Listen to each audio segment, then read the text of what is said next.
दोस्तों आज 23 नवंबर है और आज चुनाव का गिनती होना था। जैसे कि झारखंड विधानसभा चुनाव या फिर महाराष्ट्र विधानसभा चुनाव और कुछ जगह बाय इलेक्शन भी हुआ था असेंबली विधानसभा सीट पे। कुछ जगह जो पार्लियामेंट्री कंस्टिट्यूंसी होता है लोकसभा वाला सीट, तो एक दो सीट ऐसे भी थे, दो सीट जहाँ पे कि बाय इलेक्शन वगैरह हुआ था। तो अभी तक सारे रिजल्ट वगैरह आ चुका है, तो हम लोग चले यहाँ पे थोड़ा देख लेते हैं शॉर्ट में कि कौन कितना सीट, कौन सा पार्टी कितना सीट यहाँ पर लेके आ रहा है। साथ ही साथ थोड़ा बहुत सीट भी देख लेंगे जो कि थोड़ा हॉट सीट था कि उस सीट पे कौन जीता है। सबसे पहले अगर झारखंड में बात करें तो झारखंड में जो है वो जेएमएम आपका 34 सीट यहाँ पर लेके आया हुआ है। साथ ही साथ जो बीजेपी है झारखंड में 21 सीट लाया। दूसरी तरफ जो आईएनसी है कांग्रेस वो 16 सीट।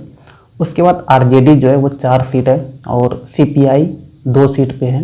आजसू पार्टी का यहाँ पे 1 सीट है। उसके बाद लोक जनशक्ति पार्टी का 1 सीट है जो कि रामविलास का पार्टी है। और जेएलकेएम जो कि जयराम महतो का है उनका 1 सीट है।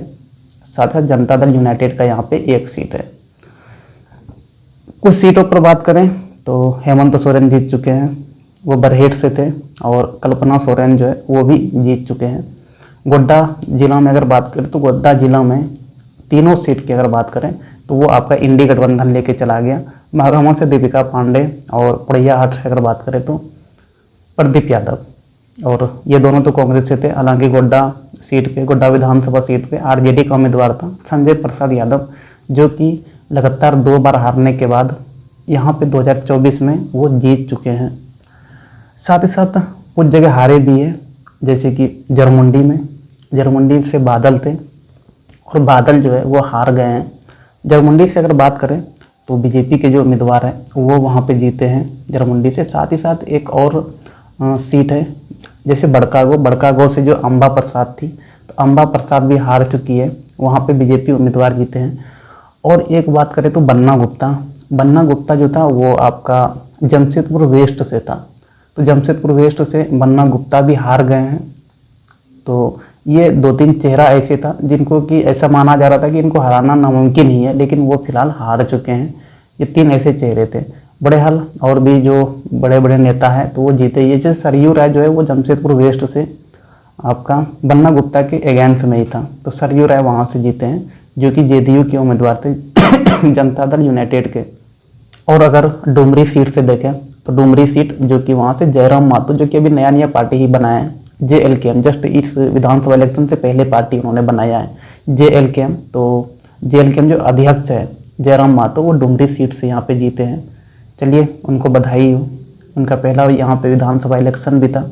लोकसभा में हालांकि वो हार गए थे, चलिए यहाँ पे उनको जीत मिला हुआ है। हालांकि जेएलकेएम का एक ही उम्मीदवार जीता हुआ है और वो जयराम महतो ही है। झारखंड में मिला जुला के अगर देखें तो यहाँ पे इंडिया गठबंधन ने ठीक ठाक यहाँ पे सीट लेकर आया हुआ है, 55+ सीट है यहाँ पे। और अब इंडी गठबंधन का यहाँ पे सरकार बनने वाला है। दूसरी तरफ जो आपका एनडीए ग्रुप है, तो एनडीए ग्रुप में बीजेपी का भी ज़्यादा सीट नहीं रहा, मतलब 21 सीट रहा।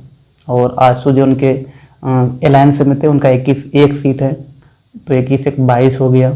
दूसरी तरफ और तो दिख नहीं रहा है, जेडीयू 1 सीट दिख रहा है, मतलब 23-24 सीट के आसपास जो है यहाँ पे आपका एनडीए ग्रुप वाला लेकर आया हुआ है।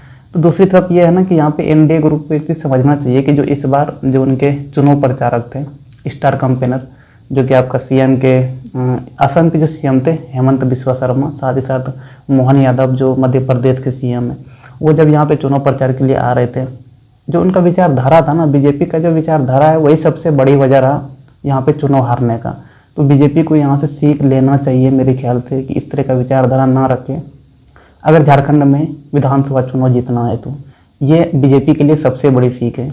हम लोग यहाँ पे झारखंड में देख रहे थे कि जो बीजेपी का चुनावी मुद्दा है, हर एक रैली वगैरह में बात हो रहा था बांग्लादेशी घुसपैठियाँ का, और बांग्लादेशी घुसपैठियाँ हो गया, बटेंगे तो कटेंगे, ये सब जो मुद्दे हैं ना, तो नफरत फैलाने वाला मुद्दा है। कहीं न कहीं ये भी एक बड़ा वजह रहा जो कि यहाँ पे एनडीए ग्रुप वाले को बहुत कम सीट यहाँ पे देखने को मिल रहा है। करीब 2/3 सीट जो है वो इंडिया ग्रुप लेकर चला गया है और अब जो है वो सरकार बनाने वाले हैं। दूसरी तरफ हेमंत सोरेन से एक अपील भी है हम लोग बेरोजगार की तरफ से कि अगर इस बार आप मुख्यमंत्री बनते हैं या फिर आपके पार्टी का कोई भी मुख्यमंत्री बने, तो एटलीस्ट जो है इस बार नौकरी दें। पिछले कार्यकाल में हम लोगों ने देखा कि मात्र 11-12 हज़ार के आसपास नौकरी क्रिएट करा था, जो कि नहीं होना चाहिए, है ना। हम लोग बड़े उम्मीद से पढ़ते लिखते हैं, ग्रेजुएशन करते हैं, बीएड वगैरह भी किए हुए हैं, तो बड़े उम्मीद से करते हैं कि छोटा मोटा नौकरी वगैरह करेंगे टीचर का। लेकिन इस बार की कार्यकाल में ऐसा कोई टेट भी नहीं निकला। टेट निकला अभी तो लास्ट में, जो कि एग्जाम वगैरह नहीं हुआ। कम से कम जो इस बार जो घोषणा पत्र है, घोषणा पत्र में जो वादा किया है कि 10 लाख नौकरी देंगे, एटलीस्ट वो दे। बेरोजगारी भत्ता भी देंगे। वैसे घोषणा पत्र के बारे में, जो यहाँ पे जेएमएम का घोषणा पत्र था, उनके बारे में कल एक डिटेल्ड वीडियो बनाएंगे, क्योंकि यहाँ पे जेएमएम जीत चुका है। तो जेएमएम ने जो भी वादे किए थे, तो वो हम लोगों को पता होना चाहिए एक्चुअल में कि क्या उसने वादे किए थे और कितने वादे पूरे कर रहे हैं, ताकि हम उनसे सवाल कर सके अंत में जाके, समझे कि नहीं। दूसरी तरफ अगर महाराष्ट्र में देखें, तो महाराष्ट्र में भी अब यहाँ पे जाके बीजेपी सरकार बना रही है। बीजेपी का खुद का यहाँ पे 130 है, और उनके अलायंस में जैसे शिवसेना हो गया, उनका 57 है, और एनसीपी का 41 है। मतलब यहाँ पे बीजेपी जो है आराम से मेजोरिटी में आ गया है, और यहाँ पे एनडीए ग्रुप महाराष्ट्र में सरकार बना रहा है, इसमें कोई दो राय नहीं है। हालांकि वहाँ पे जो कांग्रेस है, कांग्रेस वहाँ भी 16 सीट लेकर ही आया हुआ है। झारखंड में भी कांग्रेस का 16 सीट ही था, वहाँ भी महाराष्ट्र में भी कांग्रेस का 16 सीट ही है। दूसरी तरफ अगर और बात करें, तो दो जगह जो हम बात करें अभी, कि दो जगह लोकसभा सीट के लिए बाई इलेक्शन वगैरह हो रहा था। एक तो वायनाड था केरला, और दूसरा नांदेड़। वायनाड की अगर बात करें, तो आप लोग अगर याद हो तो राहुल गांधी जो थे वो 2 सीट से लड़े थे लोकसभा में, एक वायनाड और एक बरेली। तो दोनों जगह जीत चुके थे, जो कि बरेली को उन्होंने नहीं छोड़ा, वायनाड को छोड़ दिया। तो छोड़ दिया, जब सीट वैकेंट हो गया तो वहाँ पे बाई इलेक्शन करवाना पड़ा, और उनकी बहन प्रियंका गांधी वाड्रा जो है वहाँ से जीत चुकी है, और ठीक ठाक अंतर से जीती है भाई, करीब 4 लाख से ज़्यादा अंतर, 4,10,000 वोट से वायनाड सीट से प्रियंका गांधी जीती है। दूसरी तरफ महाराष्ट्र में एक सीट है नांदेड़, और वहाँ भी कांग्रेस ही जीता है। हालांकि जीत का अंतर वहाँ ज़्यादा नहीं है, मात्र 1457 वोट है नांदेड़ सीट में, जो कि महाराष्ट्र में। तो यहाँ पे दो जो लोकसभा का बाई इलेक्शन हो रहा था लोकसभा सीट पे, तो यहाँ पे दोनों में कांग्रेस जीत हासिल किया है। कुछ विधानसभा वाला भी यहाँ पे बाई इलेक्शन हो रहा था। असम में जो था वो 4 जगह था, 5 जगह असम में बाई इलेक्शन था। 5 में से अगर बात करें तो बीजेपी जो है वो 3 जगह जीत हासिल करा है, और एक जगह जो है वो असम गण परिषद जो कि स्टेट पार्टी है, और एक जगह यूनाइटेड पीपुल्स पार्टी लिबरल, वो भी स्टेट पार्टी है। तो 3 जगह असम में बीजेपी जीत करा है। बिहार में अगर बात करें तो बिहार में भी बाई इलेक्शन था विधानसभा वाला, 4 सीट पे। 4 सीट में अगर बात करें तो बीजेपी को यहाँ पे 2 सीट पे जीत मिला है, और जनता दल यूनाइटेड जो कि नीतीश कुमार का पार्टी है, उनमें 1 सीट, और हिंदुस्तानी आवाम मोर्चा को यहाँ पे 1 सीट मिला है बिहार में। तो बिहार में 3 सीट जो है वो एनडीए के पास है, और 1 सीट हिंदुस्तानी आवाम मोर्चा के पास है। छत्तीसगढ़ में भी बाई इलेक्शन था 1 सीट पे, तो वहाँ भी बीजेपी ने जीत दर्ज करा है। दूसरी तरफ गुजरात में भी 1 सीट पे बाई इलेक्शन था, तो गुजरात में भी बीजेपी ने जीत दर्ज करा है। कर्नाटका में 3 सीट पे बाई इलेक्शन था विधानसभा वाला, और कर्नाटका में तीनों सीट पे कांग्रेस जीता है। केरला में 2 सीट पे था बाई इलेक्शन विधानसभा वाला। केरला में देखिए विधानसभा वाला 2 सीट पे बाई इलेक्शन था, और 1 सीट पे लोकसभा वाला था, जहाँ पे कि प्रियंका गांधी जीत दर्ज करी। अभी जस्ट हम लोग पहले डिस्कस करें वायनाड सीट पे। और 2 जगह जो बाई इलेक्शन था, तो एक जगह कांग्रेस ने जीता, और दूसरी जगह सीपीआई ने जीत दर्ज करा है। मध्य प्रदेश में भी 2 जगह बाई इलेक्शन था विधानसभा सीट पे, और एक जगह कांग्रेस जीता है और एक जगह बीजेपी।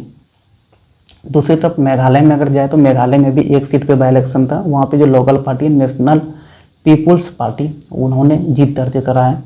पंजाब में जाए तो पंजाब में टोटल 1 2 3 4 सीट पे बाई इलेक्शन था, जिनमें से कि 3 जगह आपने जीता है, आपके जो उम्मीदवार हैं, और एक जगह जो है वो कांग्रेस ने जीत दर्ज करा है। राजस्थान में जाए तो राजस्थान में भी 1 2 3 4 5 6 7 सीट पे बाई इलेक्शन था राजस्थान में, और 7 सीटों पे अगर बात करें तो बीजेपी का यहाँ पे देखें तो 1 2 3 4 5 जगह जो है राजस्थान में बीजेपी ने जीत दर्ज कराया 5 सीटों पर।